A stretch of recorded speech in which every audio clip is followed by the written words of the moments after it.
Everyone has what they expect when they want to find love or a partner. I believe in oppai supremacy. Yet, for a tall girl like Koizumi, it's not even about her significant height. Snoring during assembly is embarrassing enough. I mean, that mouth went wider than the Pacific Ocean. That's not all. The most humiliating moment is when she yells from her sleep, giving the whole assembly something to laugh about.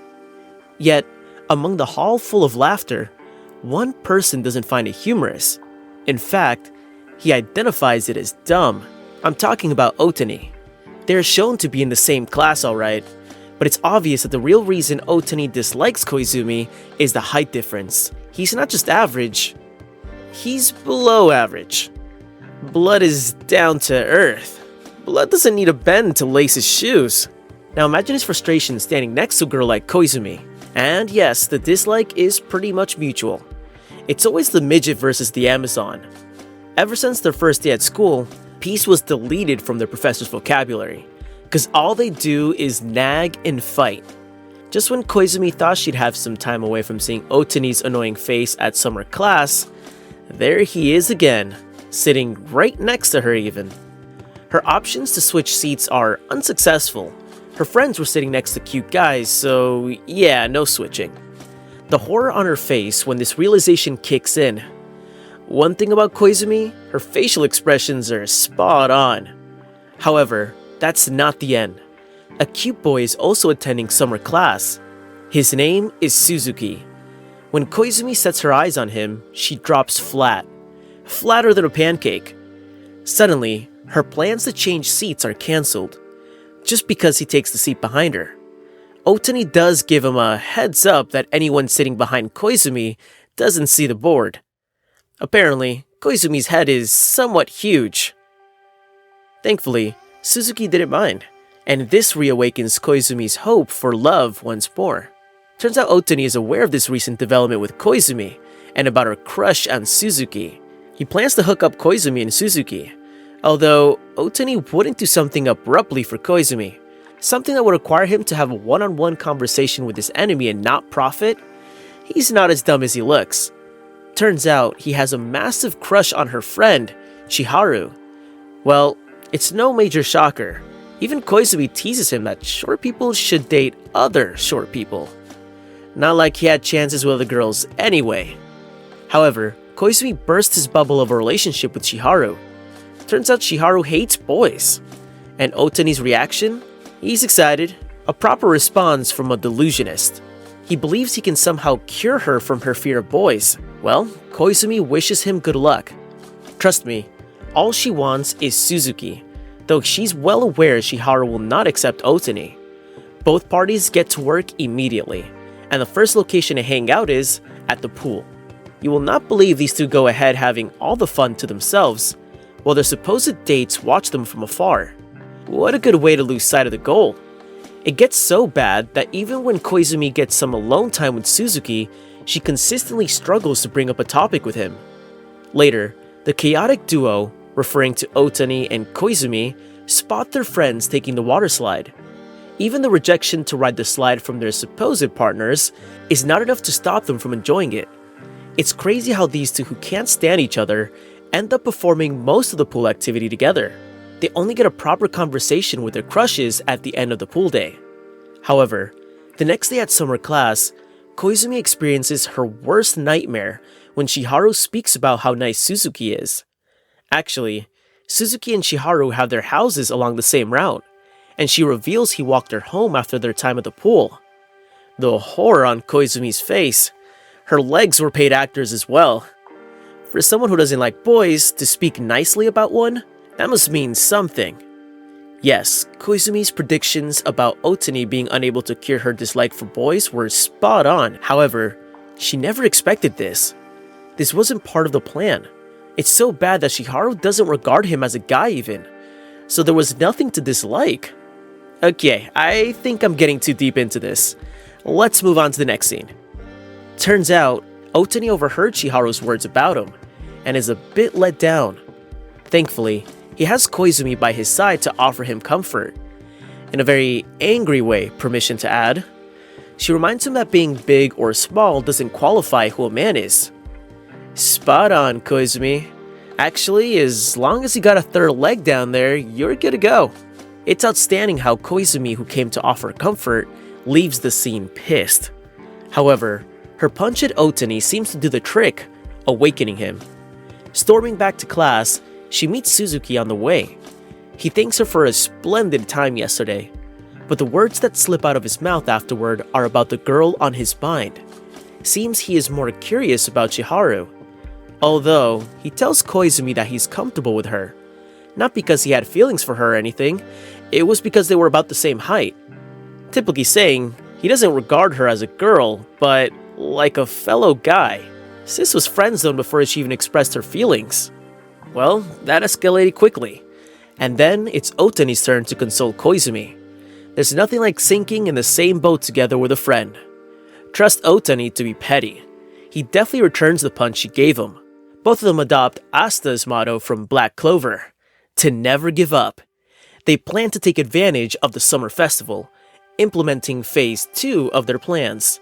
However, after seeing Chiharu and Suzuki walking together like some ideal couple, both of them give up the chase. In the end, they have all the fun to themselves at the festival. Well, not without subtle glances at each other. Even Koizumi sees the manliness in Otani despite his height. Soon, school is back in session. Chiharu and Suzuki become official, the iconic tall guy and short girl combo. While the chaotic duo not only end up single, they make it a challenge where the first person to find a partner takes the glory. You do not believe the first step Otani takes to win the challenge is changing his hairstyle. One could even mistake him for a porcupine. I mean, look at that. Yeah, that's totally gonna get the ladies crawling. Crawling away, that is. The whole circle walks home together that day. Well, not without the chaotic duo feeling left out by the couples in front of them. Yet personally, I felt Koizumi dying of cringe. The hangout with the couples didn't turn out bad, although it's evident that Koizumi and Otani seem to have a lot in common, and despite their denial, their friends see it too. Turns out, Otani might not be in the single market for too long. Despite his height, he's actually a star player on the basketball team. And believe me, he has the ladies screaming with every little statement he makes. Koizumi realizes that at this point, she was on the verge of losing the challenge. What she signs up for next is a group date. One where she labels the men in attendance as animals from a zoo, and herself as the giraffe in the building. Group dates can be really... well, that was indeed an experience for her.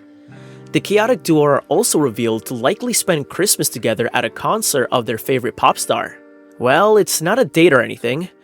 As upsetting as it is to be seen together in public, they have to make use of the extra tickets gotten from a friend. On their way home that day, they bump into Kanzaki, who shares very similar physical features with Chiharu.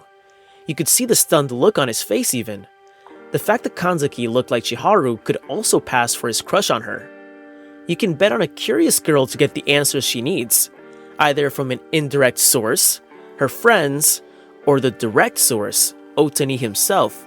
Kanzaki is revealed to be Otani's ex who dumped him for someone taller. Also from his story, it sounded like it really hurt him. Turns out Otani is sensitive about his height after all, although it seems all the flames from their romance hadn't burned out.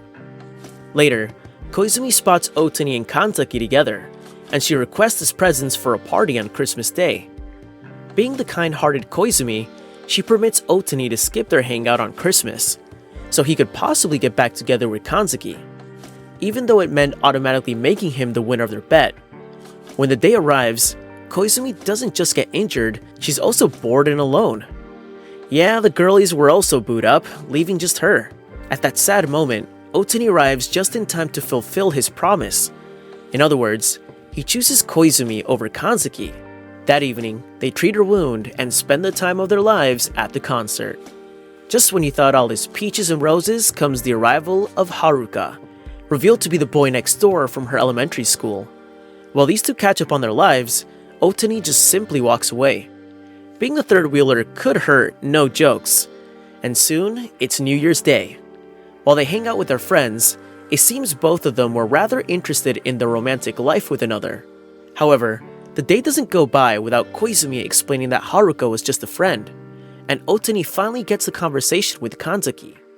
Turns out, it's not about his height, she just simply liked someone else better. Thankfully, he had gotten over it. Back to the chaotic duo. Valentine's Day is fast approaching, and the girlies tease Koizumi into making a cake for Otani. Koizumi's love life was a steady collapsing bridge.